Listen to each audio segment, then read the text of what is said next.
every video of me reading this, this is a fairy tale for adults. The first several chapters have a little bit of strong content, I should say sexual content, and I did not read it online. I didn't read it here. So just to let you guys know, it's a fairy tale for adults. They made a movie about it. The movie itself does not contain any of the sexual that the book does have. So to be honest, I prefer the movie version better than the book version. So let's get started because we're at chapter 8, part 1, and this book only has 10 chapters. So let's get to it. To be honest, I really want to finish reading this. I have other books lined up, so I cannot wait to start my other book. Okay. Let me show you the picture like I always do.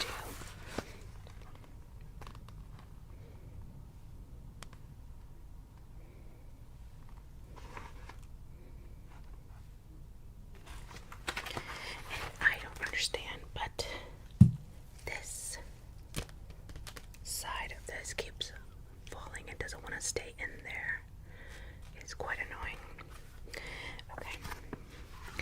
So, chapter 8, which treats of castles in the air and other matters.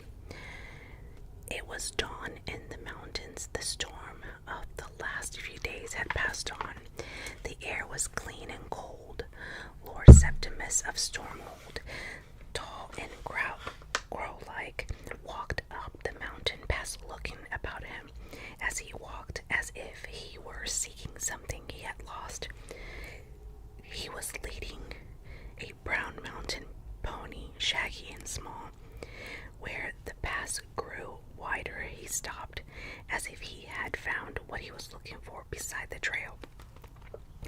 It was a small, battered chariot, little more than a goat cart, which had been tipped onto its side. Nearby it lay 2 bodies. The first was that of a white billy goat, its head stained red with blood. Septimus prodded the dead goat experimentally with his foot, moving its head. It had received a deep and fatal wound to its forehead, equidistant between its horns. Next to the goat was a body of a young man, his face as dull in death as it must have been in life.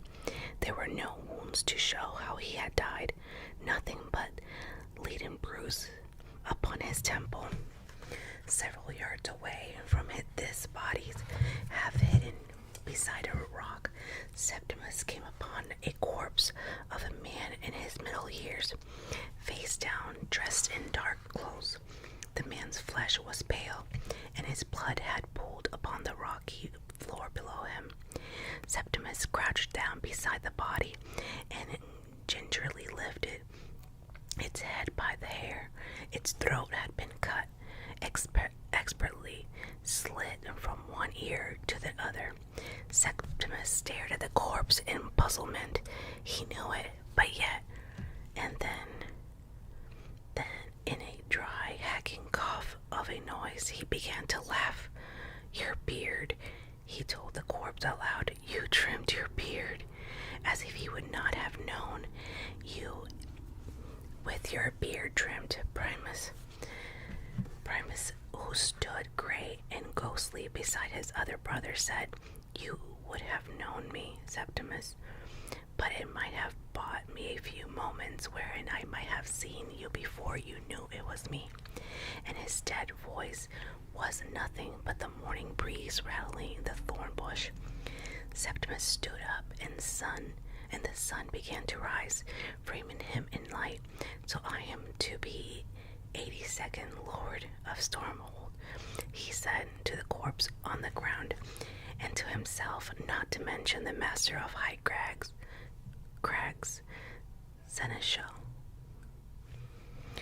of the Spear Towns, keeper of the Citadel, Lord High Guardian of Mount Huon, and all the rest of it. Not without the power of Stormhold about your neck, you're not, my brother, said Quintus tartly. And then there was a matter of revenge, said Secundus, in the voice of the wind howling through the past. You must take revenge upon your brother's killer before anything else. Now it's blood law. As if he had heard them, Septimus shook his head. Why could you not have waited just a few more days, brother? Primus, he asked the corpse at his feet. I would have killed you myself. I had a fine plan to your death. When I discovered you were no longer on the heart of a dream, it took me a little enough time to steal the ship's boat and get on your trail. And now I must revenge your sad carcass and all of the honor of our blood and the Stormhold. So Septimus will be the 82nd Lord Stormhold, said Tertius. There is a proverbial saying chiefly concerned with a warning against too closely calculating the numerical value of unhatched chicks, pointed out Quintus. If I had killed you, I could leave you here to rot, Septimus said, but because that pleasure was another's, I shall carry you with me a little way, and leave you on a high crag to be eaten by eagles.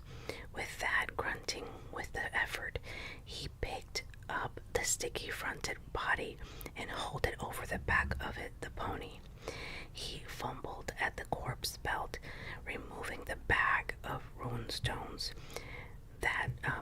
Thank you for these, my brother, he said, and he patted the corpse on the back. May you choke on them if you do not take revenge on the biatch who slit my gullet, said Primus, in the voice of the mountain bird, waking to greet the new day.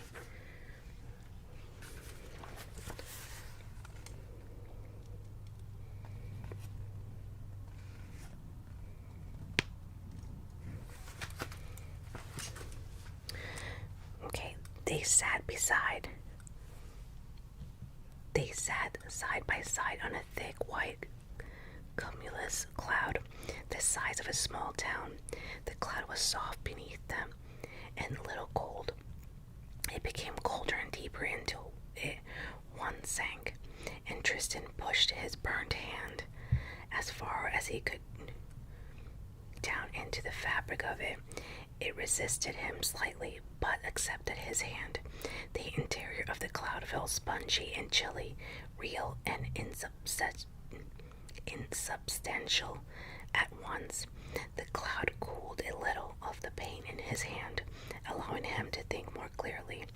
Well, he said after some time, I'm afraid I've made rather a mess of everything. The star sat on the cloud beside him, wearing the robe she had borrowed from the woman in the inn, with her broken legs stretched out on the thick mist in front of her. You saved my life, she said, eventually, didn't you? I suppose I must have done, yes. I hate you, she said. I hated you for everything already, but now I hate you the most of all. Tristan flexed his burned hand and blessed cool of the cloud. He felt tired and slightly faint. Any particular reason? Because she told him, her voice taut, now that you have saved my life, you are by the law of my people responsible for me, and I for you. Where you go, I must also go. Oh, he said, that's not that bad, is it? I would rather spend my days chained to a vile wolf, or a stinking pig, or a marsh goblin, she told him flatly. I'm honestly not that bad, he told her. Not when you get to know me. Look, I'm sorry about all that chaining you up business. Perhaps we could start all over again. Just pretend it never happened. Here now, my name is Tristan Thorn. Pleased to meet you. He held out his burnt hand to her. Mother Moon, defend me, said the star. I would sooner take the hand of an...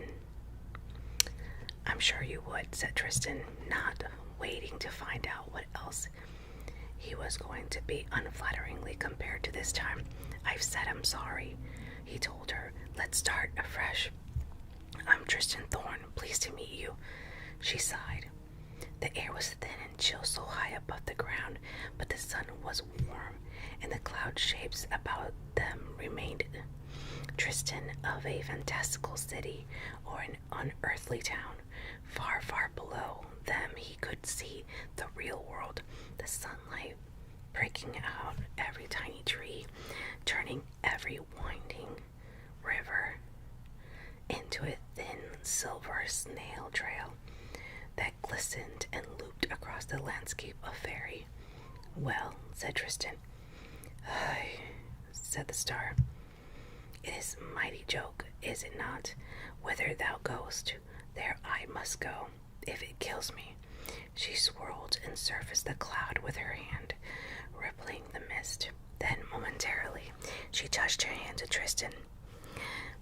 My sisters call me Yvain, she told him, for I was an evening star. Look at us, he said, a fine pair. You with a broken leg, me with my hand. Show me your hand. He pulled it out of the cool cloud. His hand was red and blisters were coming up on each side of it and on the back of it where the flames had licked against it. Does it hurt? She asked. Yes, he said. Quite a lot, really. Good, said Yvain. If my hand had not been burned, you would probably be dead now, he pointed out. She had the grace to look down ashamed. You know, he added, changing the subject, I left my bag in the Mad Woman's Inn. We have nothing now, save the clothes we stand up in. Sit down in, said the star. There's no food, no water.